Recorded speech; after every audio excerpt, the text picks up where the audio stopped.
معاف کیجئے گا، یہ جو مسجد میں عید کی نماز پڑھنے جاتے ہیں نا، یہ اپنی بھی عید خراب کرتے ہیں دوسروں کی بھی. کیونکہ میں ان حضرات سے کہوں گا جو مسجد میں اہتمام کرتے ہیں، کوئی دلیل ہے آپ کے پاس مسجد میں عید نماز پڑھنے کی سوائے بارش کے، یا ایسا عذر جہاں سیکیورٹی رسک ہے، یہ کچھ مسائل ہیں. عمومی طور پر جو ہم مسجد میں شروع کر دیتے ہیں، گراؤنڈ بھی ہوتے ہیں، پارک بھی ہوتے ہیں، گورنمنٹ کے اندر جو اداروں میں کھلی جگہ ہے وہاں پہ بھی پڑھ سکتے ہیں. لوگ سارا کچھ چھوڑا کے نا پھر مسجد میں آ کر عید پڑھتے ہیں. کیوں؟ باہر پنڈال لگانے پڑیں گے، صفائی کروانی پڑے گی، صفیں لے جانی پڑیں گی، وہ چھوڑو سارے کا مانو مسیطے ہی پڑھ لو. مسجد میں نماز ہوتی ہے، یعنی ظہر، عصر، مغرب، فجر، یہ والی جمعہ ہوتا ہے. عید مسجد میں نہیں ہوتی ہے معذرت سے. نہ اپنی عید خراب کریں نہ دوسروں کی کریں. میں مولانا حضرات سے گزارش کروں گا، اور جو لوگ پڑھنے خود جاتے ہیں وہ جو مسیطے ہی پڑھ لینے ہیں، ہمسائے گیری یا قریب ہے، آپ اپنی عید رسول اللہ صلی اللہ علیہ وسلم کی سنت کے مطابق نہیں پڑھ رہے ہیں. اور کچھ چیزیں جو عید کے اندر خیال رکھنی ہے، جس طرح چاند رات ہے، تکبیرات پڑھیں، کثرت کے ساتھ اللہ کا ذکر کریں. تیاری عید کا مطلب یہ نہیں ہوتا ہے باہر آوارہ گردی کر کے یا گانے میوزک سن کر یا ایسا ماحول بنا کر کے چاند رات ہے. اب کھائیں بھی ہیں، اچھا لباس بھی خریدیں، جوتے خریدیں، لیکن اللہ کے سامنے تکبیرات پڑھیں. یا اللہ کے سامنے عید لینے کا وقت ہے، یعنی روزوں کی جزا لینے کا وقت ہے. تو عید کیا ہے؟ تکبیرات کا نام ہے. تکبیرات پڑھیں، اللہ کی ثنا کریں.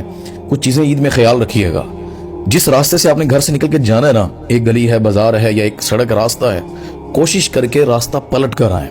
کوئی ایسی جگہ، کوئی ایسا راستہ جہاں سے کوئی اور گلی ساتھ اٹیچ ہوتی ہے، سڑک ہوتی ہے، وہاں سے گھوم کر آئیں. اور پیدل جانا تو زیادہ سنت ہے، زیادہ فضیلت والا عمل ہے، لیکن اگر دور ہے تو آپ گاڑی پر بھی جا سکتے ہیں. تو بہرحال رسول اللہ صلی اللہ علیہ وسلم نے یہ حکم دیا کہ عید کے وقت جب پڑھنے جانا تو راستہ بدل کر جائیں، تکبیرات پڑھتے ہوئے جائیں. آپ نے صبح غسل کرنا ہے، خوشبو لگانی ہے، عورت نہیں لگائے گی، عورتیں بھی عید پڑھنے جائیں گی. یہ جو عورتیں نہیں جاتی نا، پتہ نہیں وہ کیسا اسلام پڑھتی ہیں. حالانکہ اللہ کے نبی صلی اللہ علیہ وسلم کا حکم ہے کہ عورت چاہے وہ خاص ایام میں ہے، فرمایا کہ وہ جا کر دعا میں ضرور شامل ہو، نماز نہیں پڑھنی. تو بہرحال یہ چیزیں ہیں، جانے کا راستہ کریں. اور مین چیز ایک یہ بھی ہے کہ لوگ نا اس دن بھی روزہ رکھ لیتے ہیں. معروف ہے، لوگ کہتے ہیں جی واپس آ کے کچھ کھائیں گے. وہ بقرہ عید پر ہے، چھوٹی عید پر سنت ہے کہ کچھ کھا کے گھر سے جائیں، کھجوریں کھا جائیں، سیویاں بنی ہیں، کوئی میٹھی چیز کھا کے پڑھنے جائیں.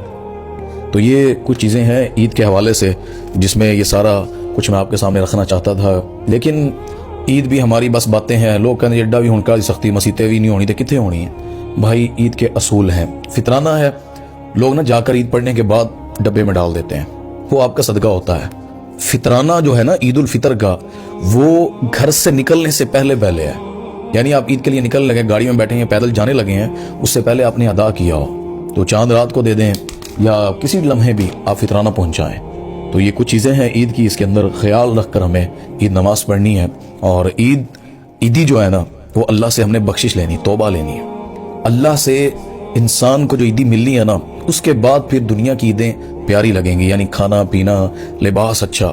اور جس کو اللہ سے عیدی نہ ملی نا، اس کا لباس اچھا بھی ہوا، کھانے اچھے بھی کھائے گا نا، اس کی عید نہیں ہوگی.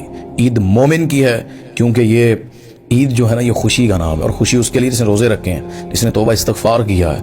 تو عید اللہ تعالی ہم سب کے مقدروں میں فرمائے. اور عید پڑھنے کا طریقہ میں یہ بھی آپ کے سامنے رکھ دیتا ہوں. لوگ نا عید کے اندر